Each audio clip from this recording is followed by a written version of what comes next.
The best-selling Kelty Red Cloud is a large capacity pack, carries heavy loads, carries them comfortably, and does so at an affordable price. The Red Cloud is available in two different size capacities. We're looking at the 90-liter version of the pack, over 5,300 cubic inches of storage capacity here. It's also available in an even larger 110-liter size capacity. Both versions of that Red Cloud share the same suspension, and we'll take a look at that now. The Kelty Cloud Lock suspension is an adjustable suspension. The structure here is provided by dual light beam aluminum stays. You can see them tucked in behind the harness. They meet or come close to meeting behind the lumbar portion of the pack.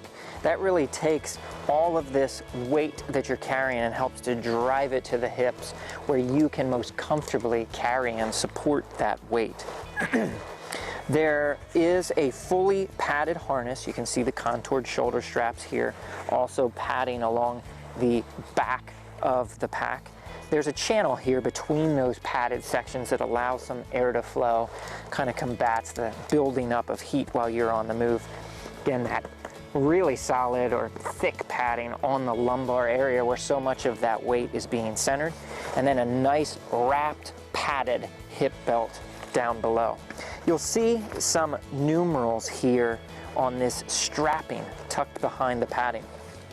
On the 90-liter version of this pack, it's available in a small medium, it's available in a medium large to accommodate varying torso lengths. And there's ranges of adjustability in each of those sizes.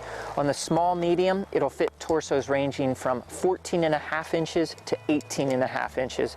A little bit of overlap in the medium large size, which begins at 17.5 inches and will adjust to accommodate up to 21 inches in length.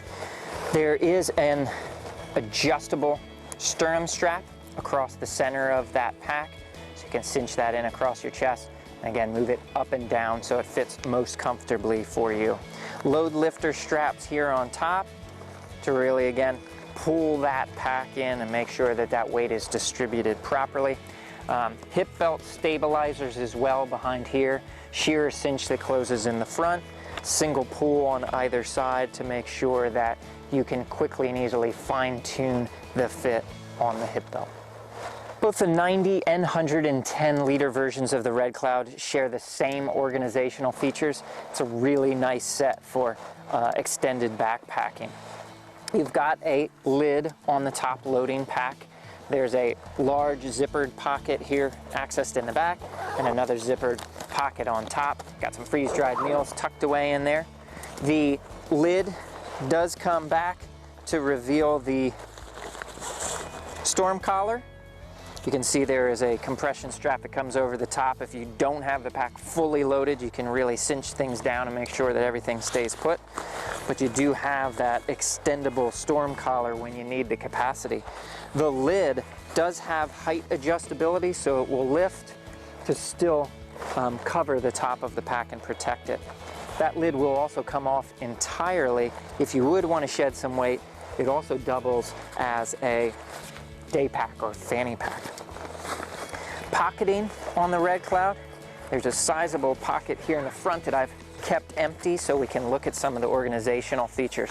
Nice size here, but also a couple of sleeves in there that again allow you to organize the contents.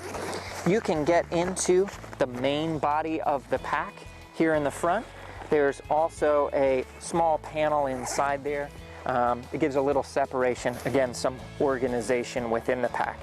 A really nice standout feature on this pack. It's kind of a new introduction to the Red Clouds for 2013. Open the straps here, which by the way are ideal for running sleeping pads, tent poles, things of that nature externally.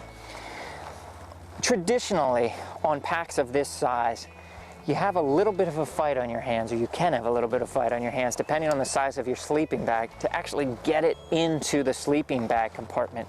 Stitching has always been such that you only have a limited opening or entryway into the pack itself. And Kelty has really tweaked that design so that this folds open nicely. As you can see, the sleeping bag actually falls right out of the pack.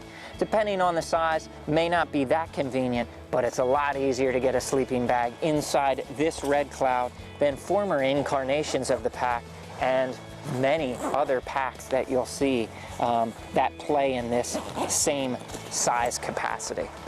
Plenty of other organizational features on the Red Cloud as well. I'll start here on the hip belt. You've got a sizable zippered hip belt pocket, and you've got one on either side. Each side of the pack, you've got a large mesh pocket. I've got a water bottle here. The other side, turn it this way, you'll see that I've taken advantage of the pass-throughs that are behind these large side pockets and run trekking poles in behind them. Again, these large zippered pockets allow you to separate and organize all kinds of other gear that you might want to put hands on faster than you would in just getting in the top or even the face of the pack. Kelty Red Cloud has had for years on end the daisy chain attachment point, kind of an iconic touch there on the packs. You do have a single ice axe loop and can certainly, again, latch the trekking poles there. Compression throughout the pack so you can cinch down that load and make sure that those contents stay in place. As we touched on, load carrying capability here, large capacity, so much storage. Then the great organizational features. You've got Kelty durability and an affordable price point. It's clear to see why the Red Cloud has been such a best-selling pack for so long.